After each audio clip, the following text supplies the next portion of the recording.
नमस्कार, स्वागत है आप सभी का ताज न्यूज में और आपके साथ मैं हूं मोनिका ग्रोवर। बुलेटिन की शुरुआत करेंगे, लेकिन उससे पहले एक नजर सुर्खियों पर।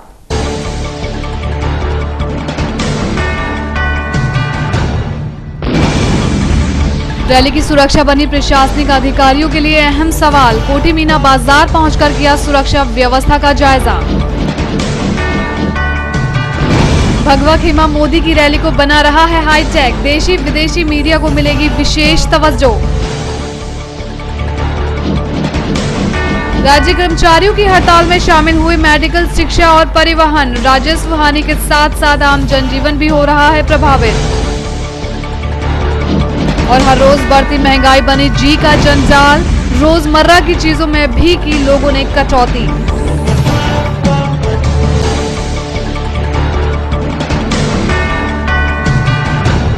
और अब खबरें विस्तार से। नरेंद्र मोदी की प्रस्तावित रैली में सुरक्षा व्यवस्था की तैयारियों को देखने के लिए पुलिस प्रशासन के अधिकारी कोठी मीना बाजार पहुंचे, जहां उन्होंने ग्राउंड में सुरक्षा व्यवस्था संबंधी जानकारियों का निरीक्षण किया।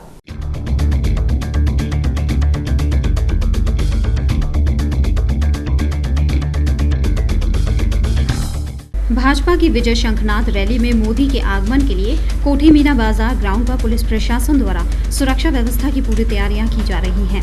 हाल ही में पटना में हुए बम ब्लास्ट को लेकर पुलिस प्रशासन किसी प्रकार की कोई कमी नहीं रहने देना चाहता। इसी क्रम में पुलिस और प्रशासन के आला अधिकारियों ने रैली स्थल का निरीक्षण किया। रैली स्थल पर निरीक्षण के लिए डीआईजी, एसएसपी के साथ कमिश्नर और जिलाधिकारी भी पहुंचे, जिन्होंने मंच से लेकर ग्राउंड तक का जायजा लिया।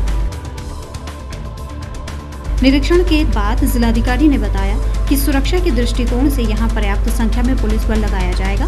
सभी लोगों की एंट्री पूरी चेकिंग के बाद ही कराई जाएगी। सुरक्षा के लिए गुजरात पुलिस की टीम भी आई हुई है, जिसके साथ कोऑर्डिनेट किया जा रहा है।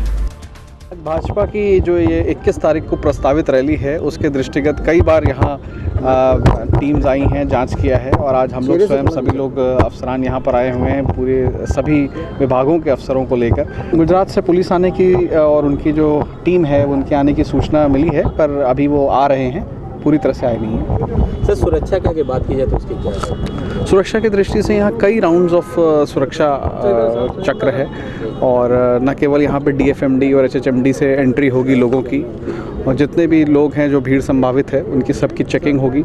किसी प्रकार का कोई ज्वलनशील पदार्थ या ख़राब पदार्थ न लेकर वो अंदर आएँ, इस चीज़ पे पूरी रोक लगेगी।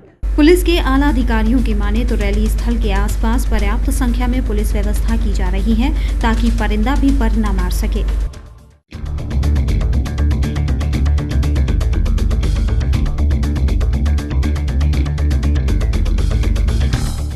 21 नवंबर को कोठी मीना बाजार के इसी ग्राउंड पर नरेंद्र मोदी की रैली होने जा रही है, जिसकी सुरक्षा व्यवस्था की तैयारियों को लेकर पुलिस और प्रशासन के अधिकारियों ने आज इस ग्राउंड का निरीक्षण किया। पुलिस अधिकारियों ने बताया कि नरेंद्र मोदी की रैली के लिए चप्पे चप्पे पर पुलिस व्यवस्था की जा रही है और डीएफएमडी और एलईडी के माध्यम से लोगों की एंट्री कराई जाएगी। इस सुरक्षा व्यवस्था के लिए यूपी पुलिस के अलावा गुजरात पुलिस की टुकड़ियां भी लगाई जा रही हैं। कैमरा पर्सन बालूत्री मिश्रा के साथ साजिद, ताज न्यूज़, आगरा। आगरा आगमन पर नरेंद्र मोदी के हेलीकॉप्टर को कहां उतारा जाए, इसको लेकर प्रशासन ने 2 जगहों को चिन्हित किया है। जिलाधिकारी ने बताया कि मोदी का हेलीकॉप्टर खेरिया या फिर जीआईसी मैदान पर उतर सकता है।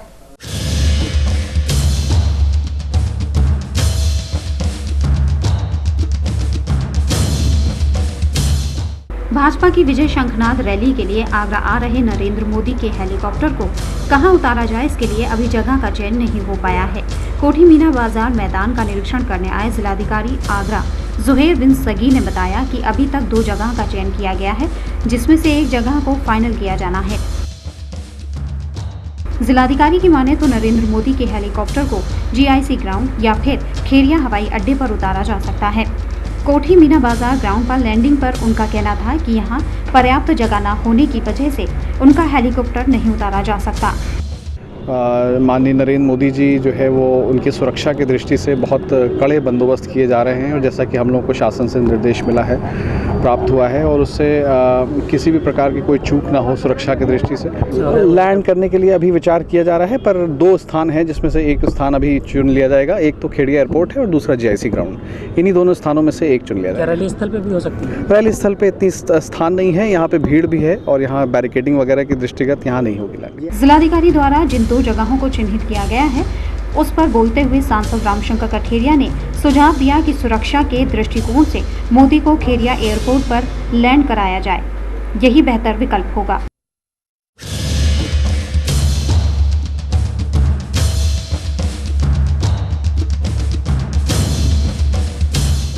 नरेंद्र मोदी की रैली के लिए कोठी मीना बाजार में तैयारियां लगभग अंतिम चरण में हैं। ब्रज क्षेत्र प्रभारी पुरुषोत्तम खंडेलवाल ने बताया कि एक ऐतिहासिक रैली होगी और लोग बड़ी संख्या में मोदी को सुनने पहुंचेंगे।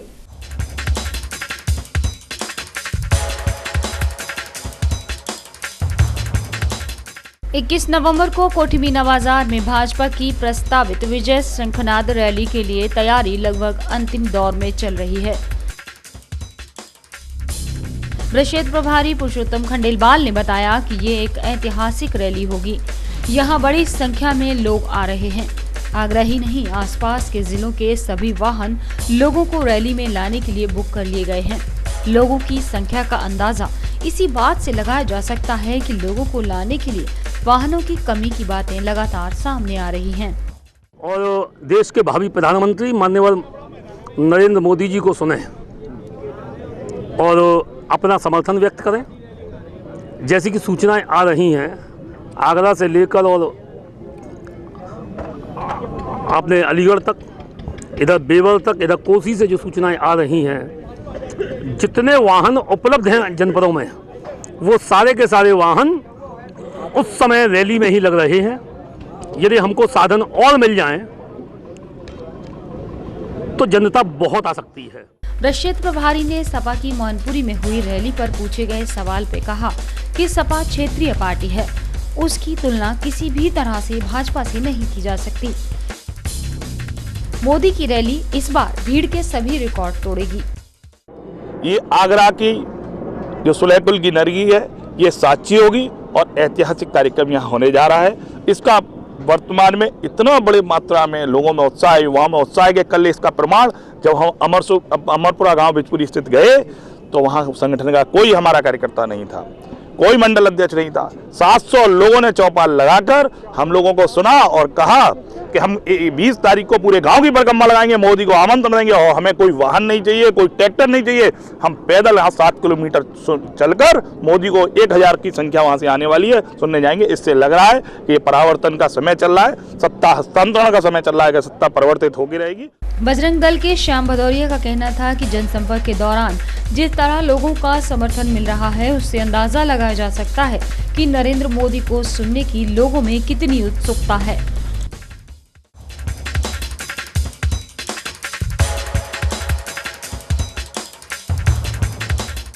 भाजपा के आगरा में होने जा रही शंखनाद रैली का प्रचार प्रसार जोर शोर से चल रहा है। इसी कड़ी में बीजेपी कार्यकर्ताओं ने सदर क्षेत्र के लोगों से जनसंपर्क किया और मोदी के गुजरात विकास मॉडल की जानकारी दी। वहीं दूसरी तरफ भाजपा के ब्रज प्रांत कार्यालय पर पहुंचे प्रदेश सचिव ने गली गली जाकर लोगों को शंखनाद रैली के बारे में बताया।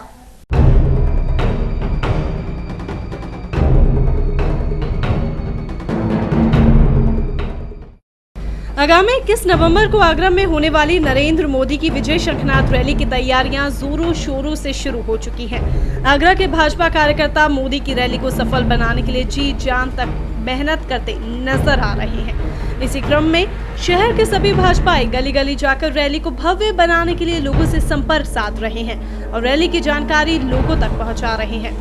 भाजपा व्यापार प्रकोष्ठ मधुनगर मंडल से सौरभ बंसल के नेतृत्व में सदर क्षेत्र में लोगों से जनसंपर्क कर रैली की जानकारियां लोगों को दी गई। असल में हमारा मकसद है कि हम मुस्लिम समाज में एक जागरूकता पैदा करें।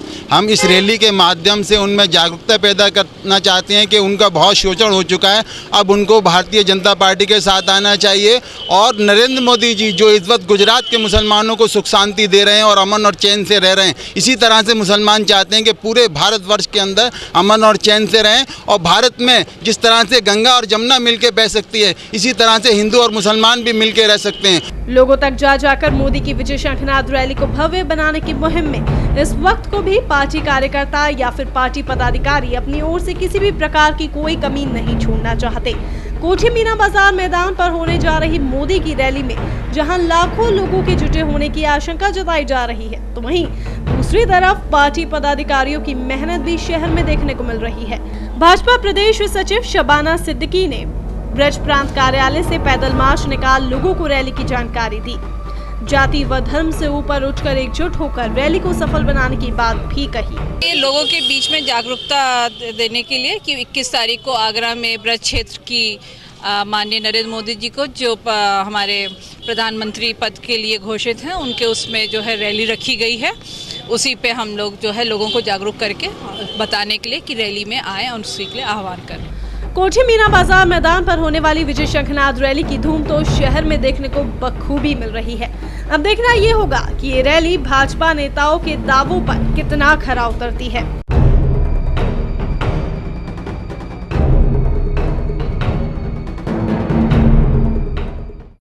मोदी की रैली को हाईटेक बनाने के लिए भगवा खेमे ने कमर कस ली है। देशी विदेशी मीडिया सहित स्थानीय मीडिया के लिए भी विशेष इंतजाम किए गए हैं। वहीं रैली के सीधे प्रसारण के लिए वाईफाई इंटरनेट कनेक्शन भी ले लिया गया है।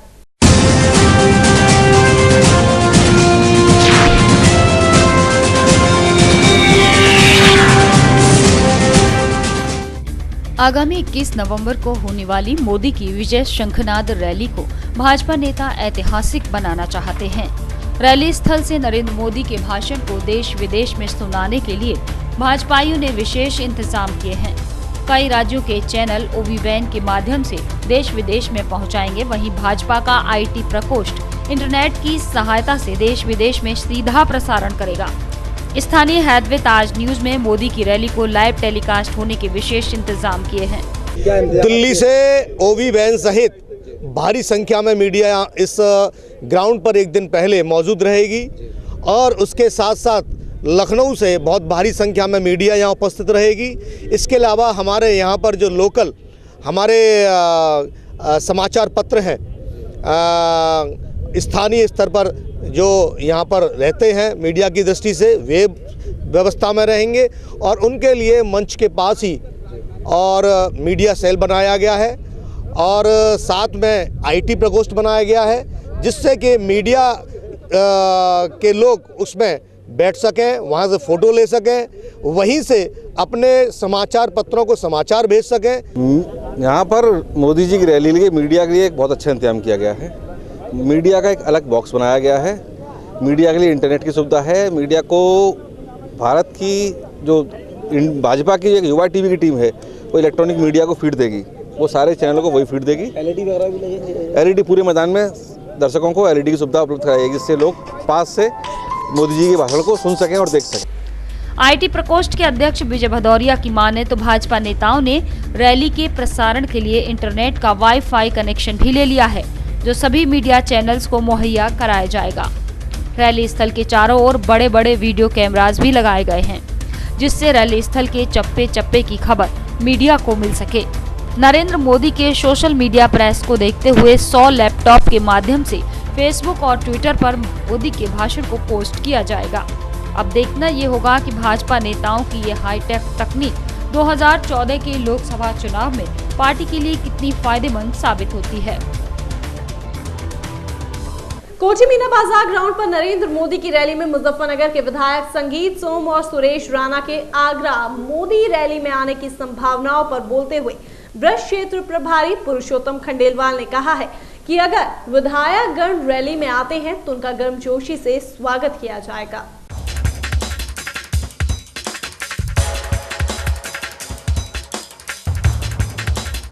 उत्तर प्रदेश राज्य कर्मचारी अपनी बीती सूत्री मांगों को लेकर कई दिन से हड़ताल पर हैं। इस हड़ताल में अभी तक जरूरी सेवाओं को शामिल नहीं किया गया था। अब तक सरकार ने उनकी मांगें पूरी भी नहीं की हैं, जिससे राज्य कर्मचारियों में बेहद ही रोष व्याप्त है। 18 नवंबर से राज्य कर्मचारियों ने स्वास्थ्य विभाग और शिक्षा विभाग को भी हड़ताल में शामिल कर लिया है, जिससे मेडिकल जैसी जरूरी सेवाएं प्रभावित हो गई हैं। हड़ताल पर बैठे राज्य कर्मचारियों ने सरकार पर मनमानी करने का आरोप भी लगाया है। उन्होंने कहा कि सरकार किसी रिजरी कमेटी की सिफारिशों को लागू नहीं कर रही है। अगर उनकी मांगे नहीं मांगी गई तो परिणाम बेहद ही गंभीर होंगे। ऐसा है कि अधिकार मंच के अधीन टोटल कर्मचारी इसके अधीन है। वैसे एक स्वास्थ्य सेवाओं में आज से करीब 4-5 कैडर इस हड़ताल पर आ गए हैं। जैसे नेत्र सहायक है, लैब टेक्नीशियन है, नर्सेज का भी आ गया है, चतुश्रेणी कर्मचारी आ गया है, सफाई व्यवस्था ख़त्म हो गई, ये सारे कैडर इसमें आ चुके हैं। तो व्यवस्था तो स्वाभाविक है कि उस पर रुकेगी, कर्मचारी जब हड़ताल पर जाएगा। तो अस्पतालों में जिला अस्पताल है, महिला अस्पताल है, सरोजिनी नायडू अस्पताल है, ये सारे सेवा जो हैं उसमें ANM भी आ चुके हैं, ये सेवाएं ठप होंगी। हमारे यहाँ शिक्षा विभाग के अंदर समस्त कार्यालय उनमें ताले मेरे द्वारा डलवा दिए गए हैं। आज तक 12 तारीख से आज तक कहीं भी किसी भी कार्यालय में आप देख सकते हैं कि कहीं भी कोई कर्मचारी कार्य नहीं कर रहा है। अन्य विभागों से जो डांक आ रही है या शिक्षा निदेशालय से या कहीं से भी, वैसे हमारे निदेशालय लखनऊ के बंद चल रहे हैं। समस्त कर्मचारी और राज्य कर्मचारी कहलाता है, समस्त कर्मचारी इस आंदोलन में कूद जाएगा। सरकार को हमारी मांगों को मानने के लिए मजबूर होना पड़े। जिला अस्पताल में धरने पर बैठे राज्य कर्मचारियों ने सरकार के खिलाफ जमकर नारेबाजी की। साथ ही उन्होंने चेतावनी देकर कहा कि अगर सरकार अब भी कर्मचारियों की मांगे नहीं मानती है तो आगे शेष बची जरूरी सेवाएं भी बंद कर दी जाएंगी। विभागों में ताले डालकर कर्मचारी सरकार का विरोध करेंगे। हड़ताल में अब स्वास्थ्य विभाग के नेत्र परीक्षण सहायता और लैब टेक्नीशियन भी शामिल हो गए हैं। आगामी 1-2 दिन में नर्सेज सहित पूरा स्वास्थ्य महकमा हड़ताल पर आ जाएगा, जिसकी जिम्मेदारी सरकार की होगी। अब राज्य कर्मचारियों के साथ शिक्षा विभाग के कर्मचारियों ने भी हाथ मिला लिया है, जिससे आगामी दिनों में सरकारी स्कूलों पर भी ताले लटक सकते हैं। अब देखना ये होगा कि सरकार कब तक इन कर्मचारियों की मांगे मानती है या फिर चुनावी सीजन में सरकार जनता की परेशानियों को नजरअंदाज करती है।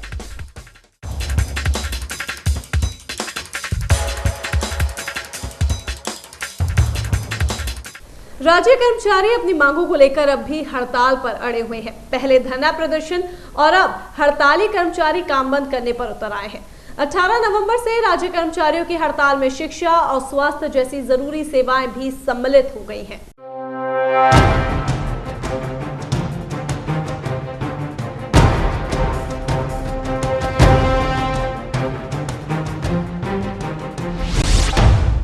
आगरा के कोठी मीना बाजार ग्राउंड पर भाजपा की विजय शंखनाद रैली में नरेंद्र मोदी द्वारा हाल ही में मुजफ्फरनगर में हुए दंगों में भाजपा के 2 विधायकों पर हुई कानूनी कार्रवाई के बाद यहां उनको सम्मानित करने की चर्चा पर बोलते हुए ब्रज क्षेत्र प्रभारी पुरुषोत्तम खंडेलवाल का कहना है कि इस संदर्भ में उन्हें कोई आधिकारिक सूचना नहीं मिली है, लेकिन अगर ये विधायकगण इस रैली में शिरकत करने आते हैं तो उनका भव्य स्वागत किया जाएगा और पार्टी द्वारा उन्हें सम्मानित करने का काम किया जाएगा। हमारे विधायक हैं और वो आएंगे, उनका हम स्वागत करेंगे। हमारे और वो तो जो उत्तर प्रदेश सरकार ने उनके साथ अत्याचार किया, ये दंगाई सरकार है उत्तर प्रदेश की। दंगा कराया उसने, थोप दिया भारतीय जनता पार्टी के विधायकों पर। दोनों विधायक आएंगे तो हम उनका स्वागत करेंगे।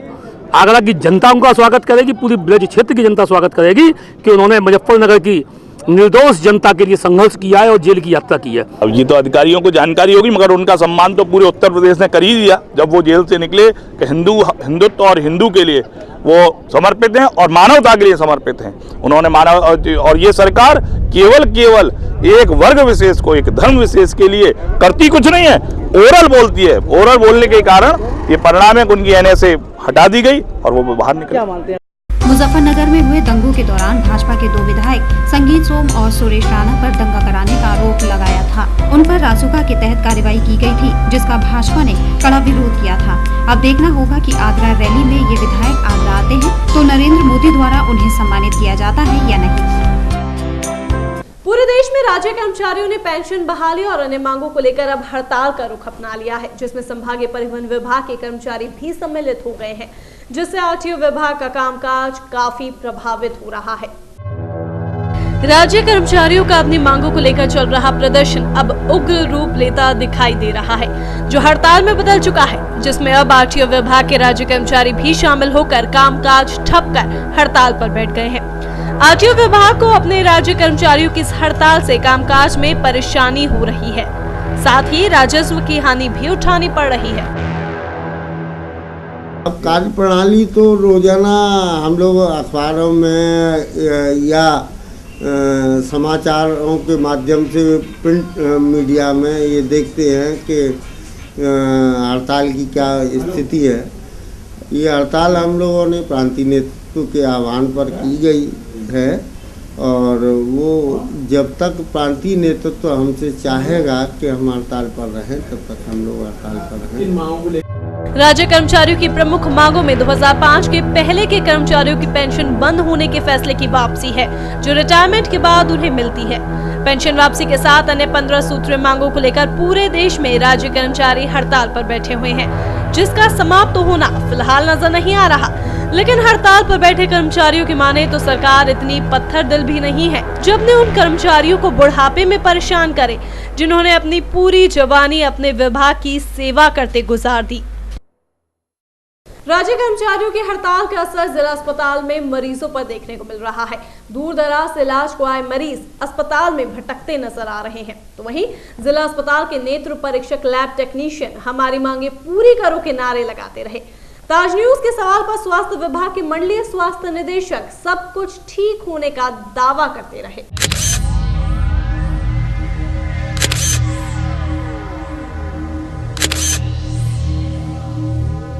उत्तर प्रदेश राज्य कर्मचारियों की हड़ताल का असर अब स्वास्थ्य सुविधाओं पर भी दिखने लगा है। जिला अस्पताल की स्वास्थ्य सेवाएं हड़ताल की वजह से बंद पड़ी हैं। मरीज इलाज के लिए जिला अस्पताल में इधर से उधर भटक रहे हैं। दूर दराज के क्षेत्रों से आए मरीज बिना जांच के परेशान होकर वापस लौट गए। जिला अस्पताल के नेत्र परीक्षण सहायक और लैब टेक्नीशियन 18 नवंबर से अपनी मांगों को लेकर धरने पर बैठ गए हैं, जिससे अस्पताल में ना तो मरीजों का किसी तरह का परीक्षण हो पा रहा है और न ही आंखों की जांच। आगामी दिनों में स्वास्थ्य विभाग के अन्य कर्मचारियों का भी धरने पर जाना सुनिश्चित है, जिससे स्वास्थ्य सेवाएं पूरी तरह ठप होने वाली हैं। अभी तक हमारे जिला अस्पताल का जहां तक सवाल है तो इसमें सिर्फ नेत्र सहायक जो आंखों की जांच करते हैं, नज़र की, चश्मे की, वो लोग स्ट्राइक पर हैं और जो पैथोलॉजी की जाँच करते हैं, पैथोलॉजी टेक्नीशियन, वो स्ट्राइक पर हैं। बाकी का काम हमारा सुचारू रूप से चल रहा है। पर्चे बन रहे हैं, डॉक्टर्स दवाएं लिख रहे हैं, मरीज देख रहे हैं, दवाएं बट रही हैं और नर्सेज भी अभी ड्यूटी पर हैं। मैं आँख टेस्ट कराने के लिए आया था। आँख में थोड़ी सी प्रॉब्लम सी हो रही थी उनको, चश्मे के लिए। तो यहाँ हड़ताल है राज्य सरकार कर्मचारियों की, उसके चलते अब वापस जाना पड़ रहा है। मेडिकल सुविधाएं प्रभावित होने से अस्पताल के मेडिकल अफसर बेहद चिंतित हैं। ताज न्यूज से की गई खास बातचीत में बताया कि जिला अस्पताल के अधीक्षक की हड़ताल की वजह से आपातकालीन रणनीति तैयार की जा रही है। सीएमओ से बात कर संविदा कर्मचारियों की मांग की गई है, जिससे आवश्यक सेवाओं पर खास असर न पड़े। अधिकारियों के दावे चाहे कुछ भी हों, लेकिन आगामी दिनों में स्वास्थ्य सेवाओं का ढर्रा हड़ताल की वजह से, जिससे आवश्यक सेवाओं पर खास असर न पड़े। अधिकारियों के दावे चाहे कुछ भी हों, लेकिन आगामी दिनों में स्वास्थ्य सेवाओं का ढर्रा हड़ताल की वजह से पटरी से उतर सकता है। पहले से ही नर्सों की कमी से जूझ रहा जिला अस्पताल हड़ताल से कैसे निपटेगा? जिला अस्पताल में हर रोज हजारों मरीज दूर दराज के क्षेत्र से इलाज कराने आते हैं, लेकिन राज्य कर्मचारियों की हड़ताल ने उन मरीजों के लिए एक नई मुसीबत खड़ी कर दी है। वहीं सरकारी अस्पताल में इलाज न मिलने की वजह से प्राइवेट नर्सिंग होम की बल्ले बल्ले हो सकती है। अब देखना ये होगा कि स्वास्थ्य विभाग के कर्मचारियों को मरीजों पर दया आती है या फिर वो भी सरकार की तरह अपनी मनमानी करते रहेंगे। फिलहाल सरकार और कर्मचारियों के बीच में बेचारे गरीब मरीजों के लिए मुसीबत खड़ी हो गई है। बुलेटिन में खबरों का सिलसिला यूं ही जारी रहेगा, पर फिलहाल यहाँ पर वक्त चला है एक ब्रेक का।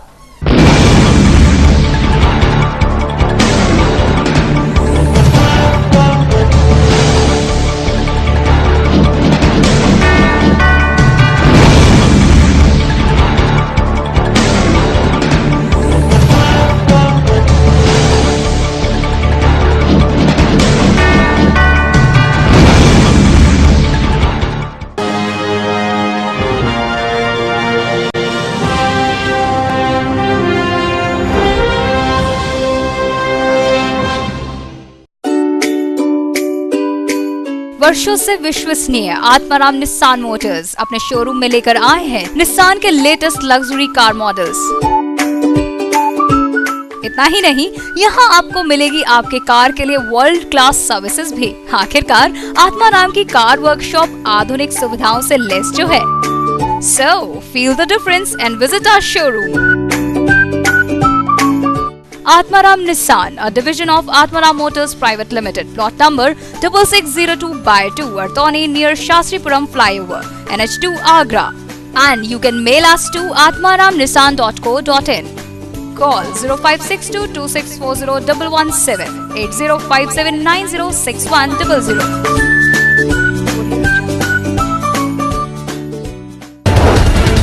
ये है हैथवे केबल नेटवर्क और आप देख रहे हैं ताज न्यूज, आईना सच का। Gayatri Development presents Manhar Green Shire. Specifications: lush green park, green environment, spacious house with car park inside, wide road inside the campus, 24-hour water supply, according Vastu. Contact at 5th floor, Ramantar, Sanjay Place, Agra. Contact number 9219696623. Dot number 0562400437.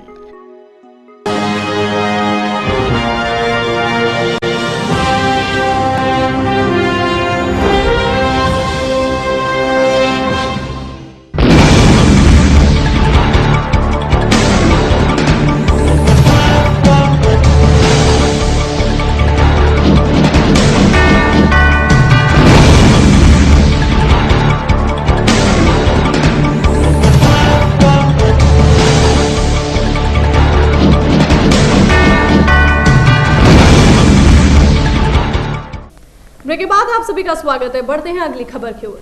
Tajnagari में traffic police की उगाही का धंधा लगातार फल फूल रहा है, जिसके चलते ताजनगरी आने वाले पर्यटकों को खासी परेशानियों का सामना करना पड़ रहा है। माल रोड पर भी कुछ इसी तरह का नजारा देखने को मिला, जहां एक ट्रैफिक सिपाही पर्यटक गाड़ी से उगाही कर रहा था, लेकिन मौके पर मौजूद लोगों ने ट्रैफिक पुलिस को खदेड़ दिया, जिससे ट्रैफिक पुलिस की छवि एक बार फिर से धूमिल हो गई।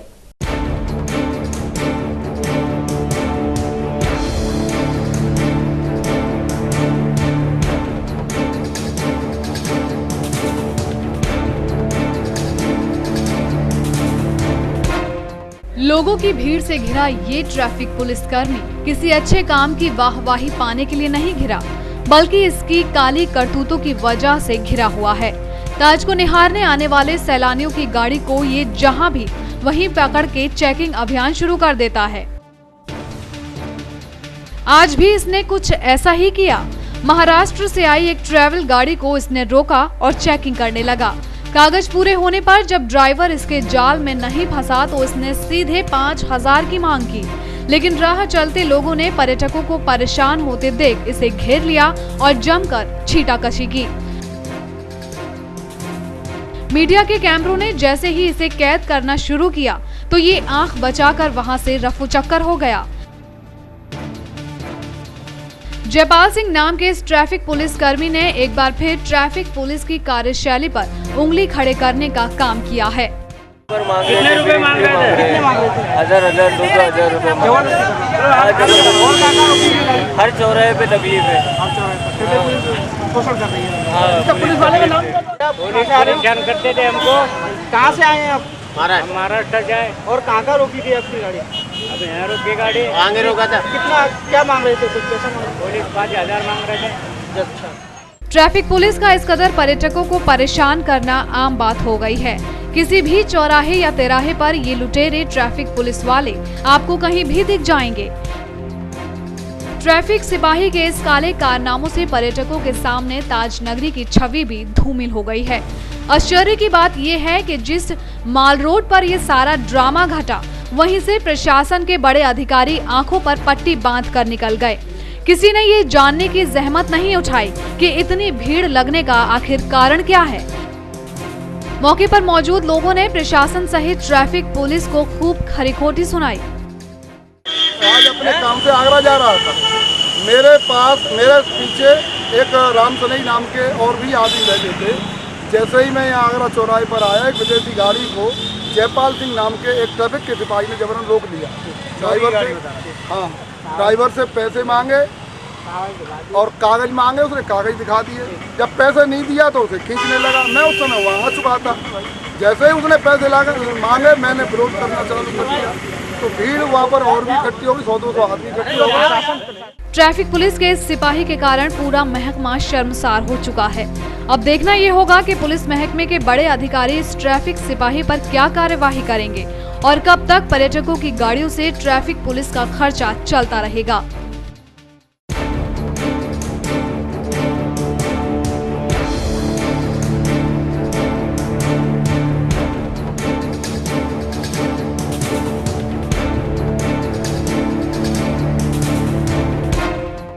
मोदी की आगरा में होने वाली ऐतिहासिक रैली के चलते शहर में नगर निगम के आदेशों के साथ साथ शासनादेशों को भी हवा में उड़ाया जा रहा है, जिस पर नगर निगम के आला अधिकारी सख्त रुख अपनाने के मूड में हैं।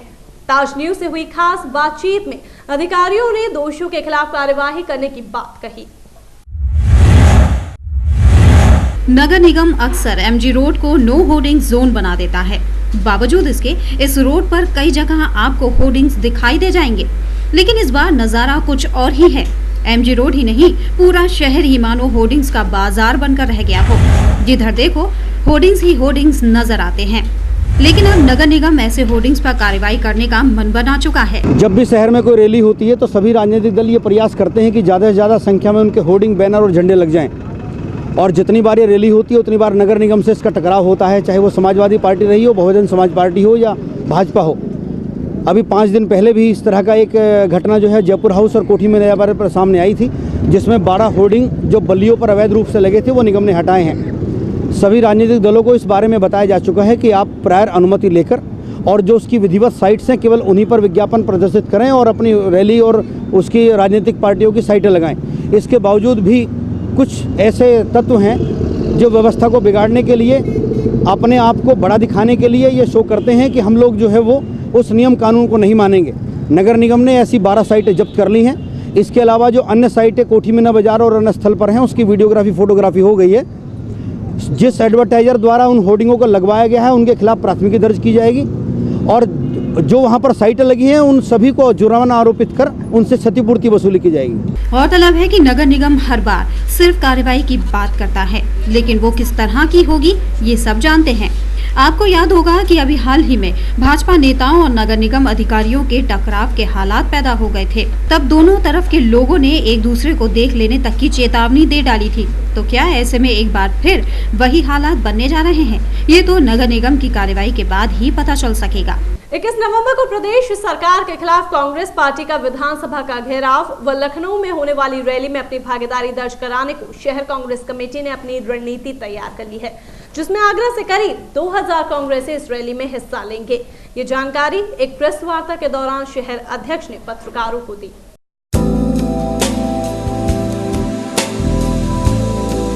प्रेस वार्ता में जानकारी देते हुए शहर कांग्रेस कमेटी के शहर अध्यक्ष शब्बीर अब्बास ने पत्रकारों को बताया कि केंद्र सरकार का गरीबों को खाद्य सुरक्षा बिल देने के ऐलान के बाद से ही गैर कांग्रेसी राज्य सरकारें इस बिल को लागू नहीं कर रही। यही हाल उत्तर प्रदेश में है, जहां बिल आने के महीनों बाद भी इस बिल को लागू नहीं किया गया। इसी का विरोध करने के लिए हमारे प्रदेश अध्यक्ष के नेतृत्व में प्रदेश भर के कांग्रेसी इस रैली और विधानसभा के घेराव को सफल बनाने के लिए कमर कस चुके हैं। देखिए, हमारी क्षेत्र में हमारी महानगर कांग्रेस पार्टी के कार्यकर्ताओं ने, हमने ऑब्जर्वर बनाए थे, हर क्षेत्र में जा जाकर उन्होंने कार्यकर्ताओं को जोश दिया भरा है और उन्होंने पूरी तरीके से तैयारी की है। जिन लोगों के पास अपनी निजी कारें हैं उन कारों से लोग जा रहे हैं, जिसके अलावा अपने अपने रिजर्वेशन करा करके आगरा मथुरा लखनऊ एक्सप्रेस, अवध एक्सप्रेस से लखनऊ इस विधानसभा घेराव में हमारी आगरा से करीब 2000 लोगों के जाने की संभावना है कि आगरा से 2000 लोग शामिल होंगे। उन्होंने ये भी बताया कि इस रैली में हमें प्रदेश नेतृत्व से किसी तरह की कोई आर्थिक मदद नहीं मिली है। सभी कांग्रेसी अपनी इच्छा से ही पार्टी को मजबूत करने के लिए अपने अपने वाहनों, रेल व बस से लखनऊ पहुंचकर इस रैली को सफल बनाने के लिए जी जान से जुट गए हैं। इतना ही नहीं, प्रदेश सरकार पर उन्होंने बिल को पास न कर केंद्र की सरकार को बदनाम करने का भी आरोप लगाया। बहरहाल देखना होगा कि उत्तर प्रदेश में सत्ता से जाने के बाद और कई चुनावों में हार का सामना कर चुकी कांग्रेस के सिपाही किस तरह कांग्रेस को प्रदेश की सत्ता में वापसी दिला पाते हैं।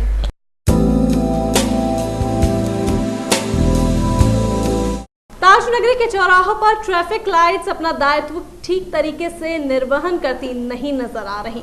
कुछ खराब हैं तो कुछ चालक इन लाइट्स को अनदेखा ही कर देते हैं, जिसके कारण लाइफलाइन की सांसें अक्सर जाम में अटक जाती हैं।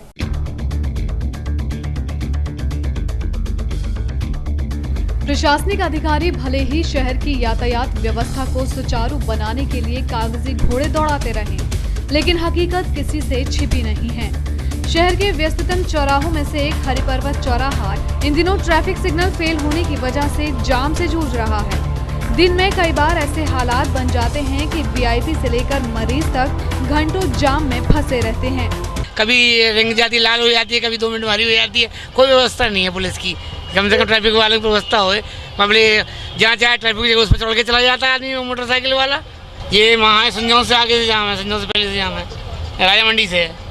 तो क्या गलती मानते हैं, किसकी क्या? वही इसकी ट्रैफिक की है, प्रशासन की गलती और क्या। कोई व्यवस्था नहीं है, सब रोजाना जाम लगा रहता है। और क्या होता है, लाइट खराब देखी जा रही है, कई समय से लाइट जान के लगता खराब करते हैं कि हाँ ट्रैफिक का जाम लगा रहे हैं, और क्या करते हैं। तो ये जाम कहाँ तक देखा जा रहा है? ये कलेक्ट्रेट से लेके यहाँ तक जाम ही जाम नजर आया हमें। तो जाम के हालात इतने खराब हो जाते हैं कि शहर की लाइफलाइन एमजी रोड की सांसें तक थम जाती हैं। इस ट्रैफिक समस्या से निजात दिलाने के लिए प्रशासन को कागजों की बजाय हकीकत में काम करना होगा। अभी कुछ दिन पहले ही नगर निगम के आला अधिकारियों ने अतिक्रमण हटाओ अभियान चलाया था, लेकिन वो भी अब कारगर नहीं है।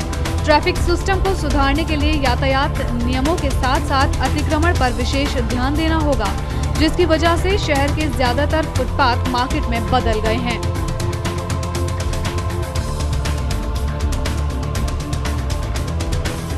ताज को चांद की धवल चांदनी में नहाए हुए कौन नहीं देखना चाहेगा। इसलिए ताज नाइट व्यू की टिकट हासिल करने के लिए सुबह से ही एसआई कार्यालय पर पर्यटकों की भीड़ जुटी है, जिससे सैलानियों को ताज की चमके निहारने का मौका मिल सके। ताज के संगमरमरी हुस्न पर पूर्णिमा की चांद की पड़ती रोशनी अपने आप में एक खूबसूरती जाहिर करती है, जिसकी वजह से इस दृश्य को ताज की चमकी के नाम से भी जाना जाता है। चमकी को देखने का मौका कम ही पर्यटकों को नसीब होता है, क्योंकि ये सिर्फ पूर्णिमा के चांद को ही 2 दिन पहले और 2 दिन बाद में देखी जा सकती है। चांदनी रात में होने वाले इस मनमोहक दृश्य को विदेशी सैलानी ताज नाइट व्यू के नाम से जानते हैं, जिसकी टिकट की बिक्री एएसआई में कार्यालय से की जाती है। नवंबर माह में भी चमकी की चमक शुरू हो गई है, जिसके चलते एएसआई कार्यालय पर ताज की नाइट व्यू टिकट के लिए मारामारी शुरू हो गई। इसी क्रम में सोमवार को भी पुरातत्व विभाग कार्यालय पर विदेशी सैलानियों का आवागमन जारी रहा, जिससे वो ताज की चांदनी में नहाते देख सकें। हर रोज सैकड़ों की संख्या में पर्यटक चमकी के दर्शन के लिए आ रहे हैं और ताज की खूबसूरत भरी रूहानियत को भी एहसास कर रहे हैं। आगरा शहर में स्थापित देश के महापुरुषों की प्रतिमाओं का नगर निगम ने विशेष सफाई अभियान चलाया, जिसकी शुरुआत माल रोड स्थित रानी लक्ष्मीबाई की प्रतिमा से की गई, जिसके बाद अन्य मूर्तियों का भी सफाई का सिलसिला जारी रहा।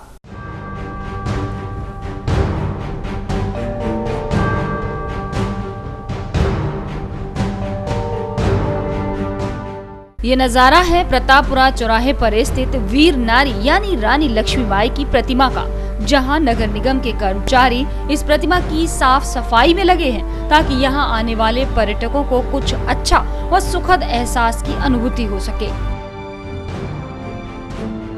इतना ही नहीं, शहरवासियों के लिए भी ये एक अच्छी पहल है। यहीं पास में महात्मा गांधी की भी प्रतिमा स्थापित है।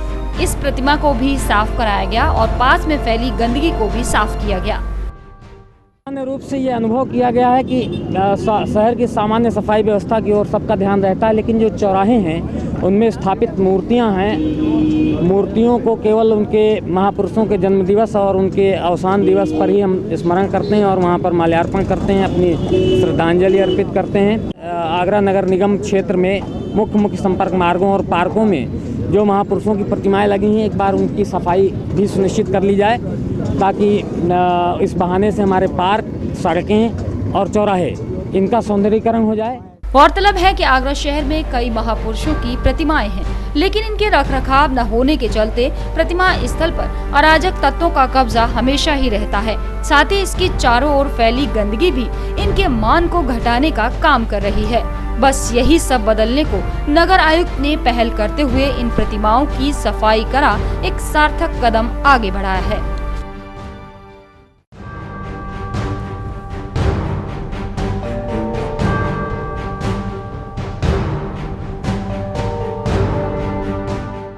वरिष्ठ में फिलहाल यहाँ पर वक्त चला है एक और ब्रेक का, जल्द लौटते हैं।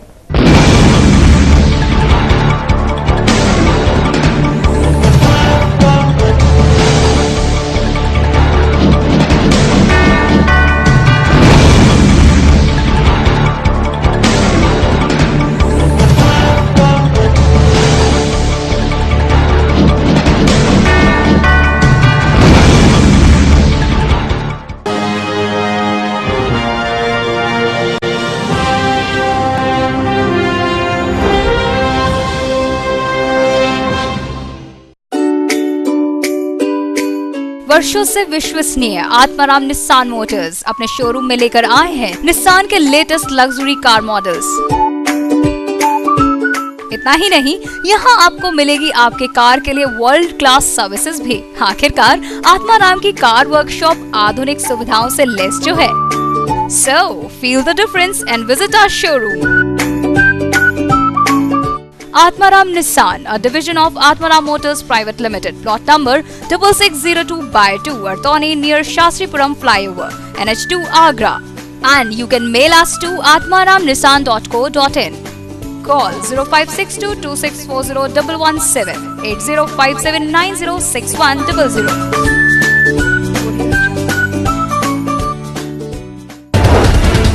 ये है हैथवे केबल नेटवर्क और आप देख रहे हैं ताज न्यूज, आईना सच का। Gayatri Development presents Manhar Green Shire. Specifications: lush green park, green environment, spacious house with car park inside, wide road inside the campus, 24-hour water supply, according Vastu. Contact at 5th floor, Ramantar, Sanjay Place, Agra. Contact number 9219696623. Number 0562400437.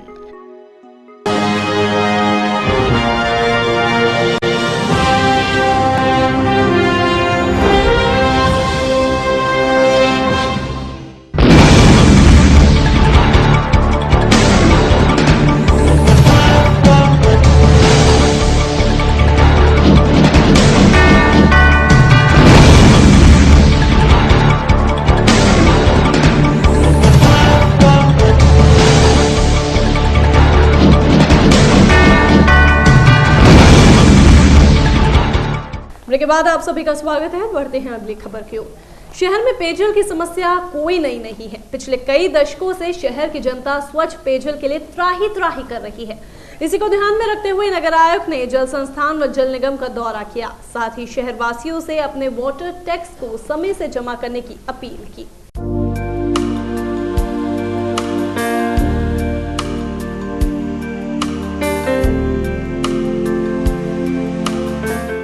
शहर की पेयजल आपूर्ति के हालातों का हाल जानने के लिए नगर आयुक्त ने जलकर का दौरा किया। इस दौरान उन्होंने यहाँ की सभी मशीनों की जानकारी लेते हुए उनके उपयोग की भी जानकारी दी। इतना ही नहीं, यहाँ साथ ही यमुना के जल को भी देखा, जिसमें प्रदूषण की मात्रा अधिक होने पर चिंता भी जताई। साथ ही साथ चल रहे इंजीनियर से पानी में मिलाई जाने वाली दवाओं की भी जानकारी दी।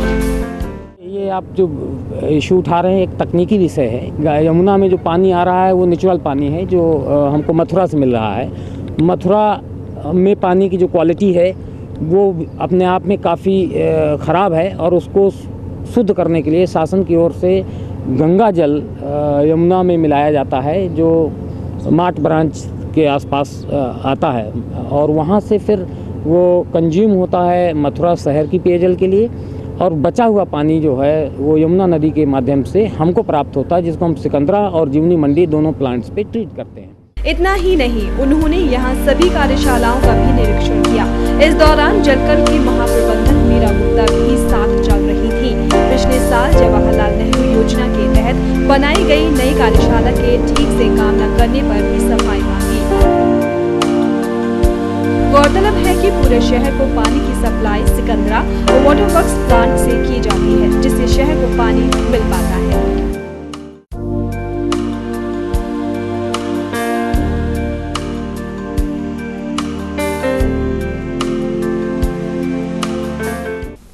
सुप्रीम कोर्ट के निर्देश पर 23 नवंबर शनिवार को संपूर्ण देश में एक साथ राष्ट्रीय लोक अदालत का आयोजन किया जाएगा, जिसे सफल बनाने के लिए कलेक्ट्रेट सभागार में आगरा जिला जज शशिकांत द्वारा अधिवक्ताओं के साथ एक बैठक का आयोजन किया गया।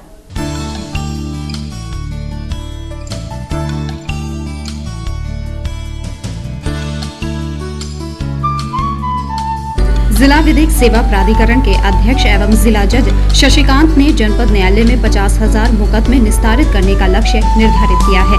जिला जज ने बताया कि अब तक 20,668 मुकदमे आपसी सुलह समझौते के आधार पर चयनित कर लिए गए हैं। जिला विधिक सेवा प्राधिकरण 23 नवंबर को आयोजित राष्ट्रीय लोक अदालत को हर हाल में सफल बनाने के लिए कमर कस चुके हैं।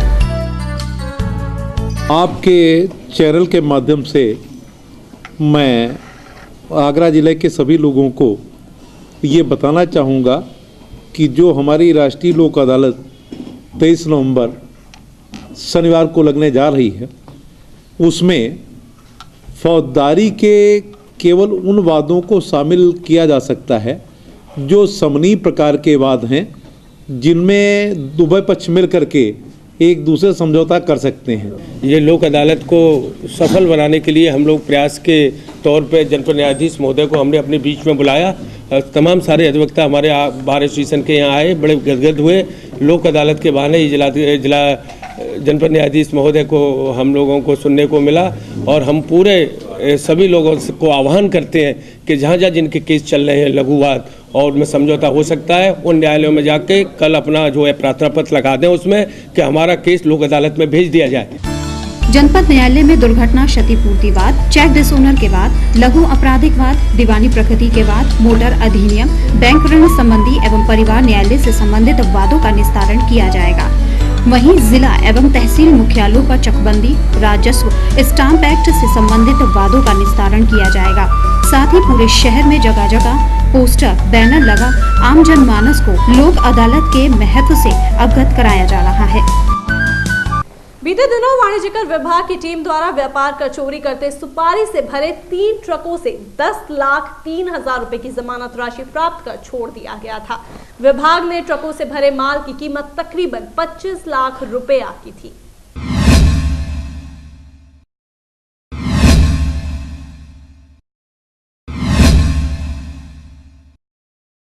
वाणिज्यकर विभाग द्वारा चलाई गई चेकिंग अभियान में व्यापार कर चोरी करते 3 ट्रकों को पकड़ा गया था।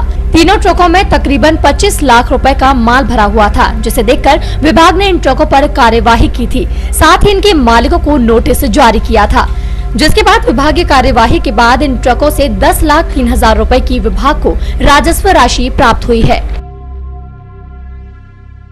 इस 10 को 3 गाड़ी सुपारी की पकड़ी गई थी, जिनमें 440 बैग सुपारी कटी हुई थी। ये गाड़ियाँ दिल्ली से नेपाल के लिए बिलिंग दिखाते हुए ले जाना बताया गया था और उसके साथ ये कहा गया था कि नेपाल के व्यापारी ने डिलीवरी लेने से मना कर दिया है, इसलिए इनको वापस दिल्ली ले जा रहे हैं।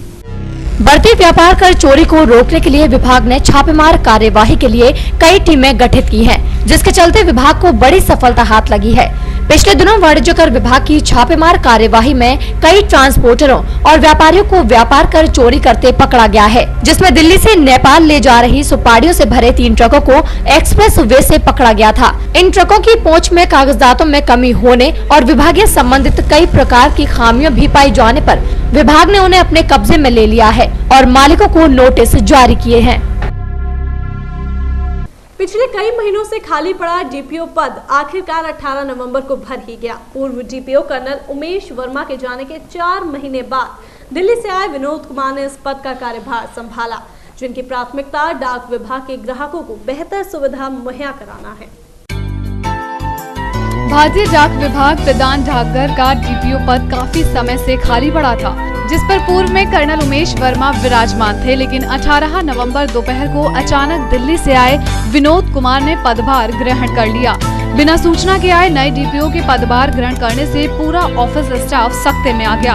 बताया जा रहा है कि नवीन डीपीओ विनोद कुमार दिल्ली में भी इसी पद पर आसीन थे, जिन्हें आगरा की जिम्मेदारी सौंपी गई है और आगरा में चल रहे post office CBS core banking की सुविधा को बेहतर बनाने का जिम्मा सौंपा गया है।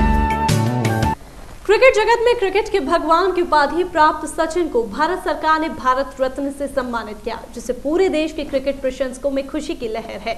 वहीं इस सम्मान के काफी पहले से ही हकदार रह चुके मेजर ध्यानचंद के प्रशंसकों में मायूसी का माहौल है। उनका मानना है कि अब सम्मान में भी राजनीति होने लगी है।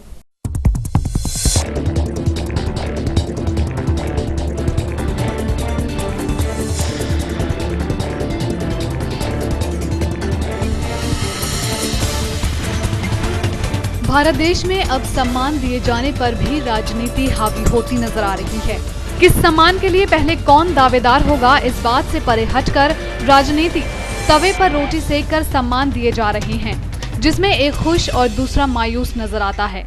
अभी हाल ही में क्रिकेट के भगवान कहे जाने वाले स्टार बल्लेबाज सचिन तेंदुलकर को क्रिकेट खेल से विदाई के अवसर पर उन्हें भारत रत्न पुरस्कार देने की घोषणा की गई, जिससे पूरा देश अपने आप को गौरवान्वित महसूस कर रहा था। लेकिन वहीं दूसरी तरफ भारत सरकार की इस घोषणा ने हॉकी के जादूगर कहे जाने वाले 3 बार लगातार ओलंपिक चैंपियन मेजर ध्यानचंद के समर्थक और प्रशंसकों को मायूस कर दिया। तो पहले तो ये कि गवर्नमेंट ने भारत रत्न देने का विचारा और किसी को दिया, इसके लिए तो बहुत अच्छी बात है। एक स्पोर्ट्स खिलाड़ी की पहचान इंसान को बनी और सचिन जी को मिला, इसमें बड़ी खुशी की बात है। बट एक मर्यादा होती है और मेरे ओपिनियन कि हमारे पास हमारे देश में पहले से सबसे पहला हक मेरी तरफ से अगर जाता है भारत रत्न का, तो ध्यानचंद जी को जाता है। मुझे हॉकी से मकसद नहीं और मेरे खिलाड़ी से मकसद।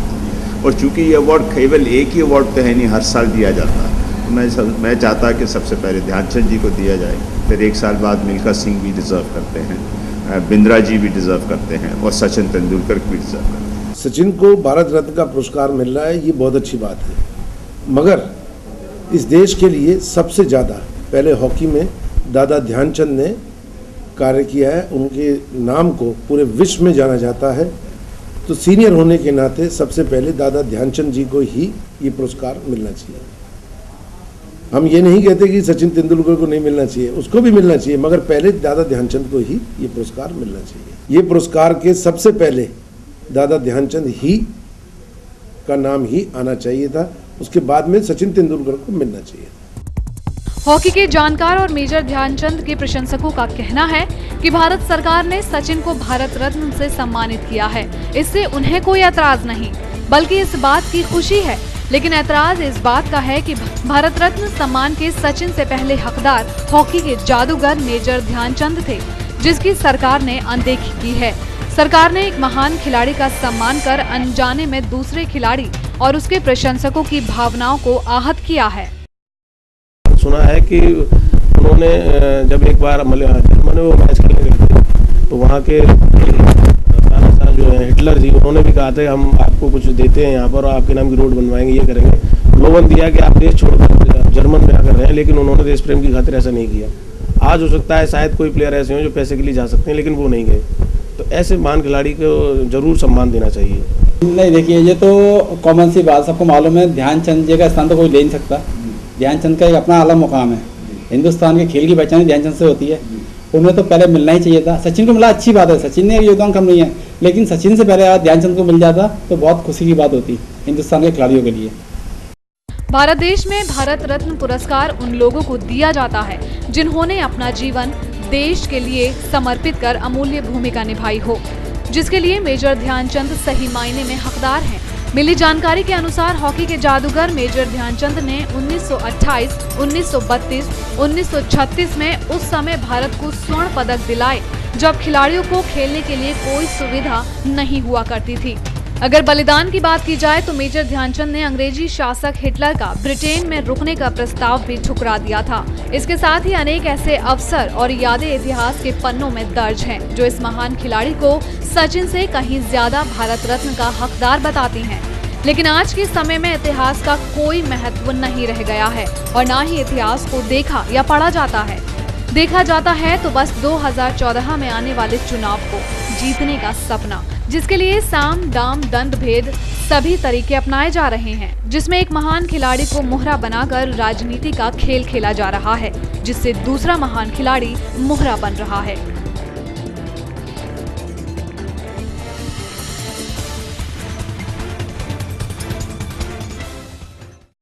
कांग्रेस उपाध्यक्ष राहुल गांधी की दिल्ली में रविवार को आयोजित दूसरी चुनावी रैली भी फीकी रही। दक्षिणपुरी की रैली में बमुश्किल मैदान में लगी कुर्सियां भर पाएं। इतना ही नहीं, उनसे पहले रैली को जब मुख्यमंत्री शीला दीक्षित संबोधित कर रही थी तो कुछ महिलाएं उठकर जाने लगी। ऐसे में उन्हें कहना पड़ा कि आप लोग कम से कम राहुल जी की आवाज तो सुनते जाइए। कुछ दिनों पहले मंगोलपुरी में हुई रैली भी अपना असर छोड़ने में नाकामयाब साबित हुई थी। वैसे तो आपने पब्लिक को नेताओं का इंतजार करते देखा होगा, लेकिन रविवार को दक्षिण दिल्ली के अंबेडकर नगर में कांग्रेस की रैली के दौरान एक अलग नजारा देखने को मिला। शीला दीक्षित ने करीब 2 घंटे से ज्यादा समय तक राहुल गांधी का इंतजार किया। इस रैली में राहुल गांधी करीब 2 बजे शामिल हुए। दिल्ली की जनता ने रविवार को हुई राहुल की रैली में कांग्रेस के युवराज को आईना दिखा दिया। करीब 3 घंटे देर से पहुंचे राहुल को जनता ने सुनना तो दूर, वहां रुकना भी मुनासिब नहीं समझा और बेचारी शीला दीक्षित लाख मिन्नत करने के बाद भी जनता को न रोक सकी। ऐसी कल्पना तो खुद राहुल के सिपह सालार ने भी नहीं की होगी। आप खुद ही देख लीजिए दिल्ली की मुख्यमंत्री को किस तरह से जनता से राहुल गांधी को सुनने की गुहार कर रही हैं। हालांकि जनता के सामने राहुल गांधी ने शीला के काम की सराहना की और उन्होंने पिछले 15 सालों में दिल्ली में किए गए काम का गुणगान किया। दिल्ली को प्रवासियों का शहर बताते हुए उन्होंने कहा,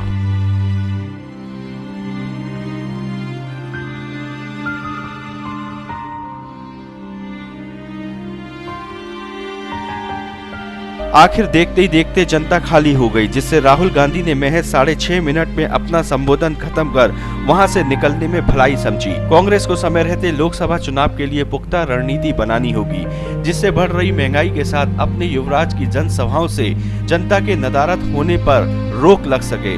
ताज न्यूज के लिए अवधेश शर्मा की रिपोर्ट। विवाह के मौके पर अक्सर लोगों की निगाहें दुल्हन के परिधानों पर ही टिकी होती है। जिज्ञासा इस बात की होती है कि कैसा होगा दुल्हन का पहनावा, क्योंकि दुल्हन की पोशाक ही उसकी खूबसूरती में 4 चांद लगाती है। यही कारण है कि शहर के कपड़ा विक्रेताओं ने सहालत के चलते खूबसूरत परिधानों के स्टॉक मार्केट में उतारे हैं।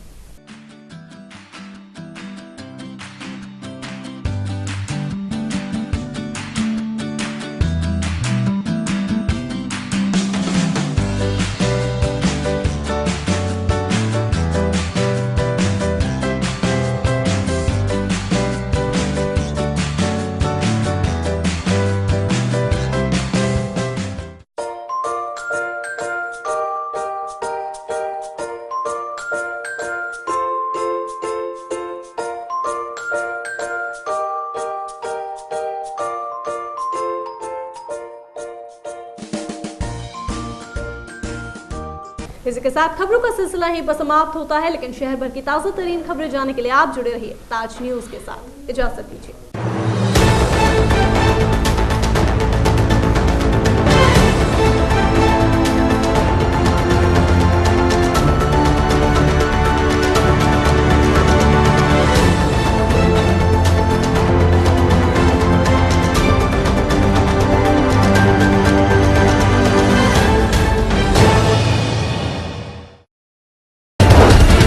ये है हैथवे केबल नेटवर्क और आप देख रहे हैं ताज न्यूज, आईना सच का।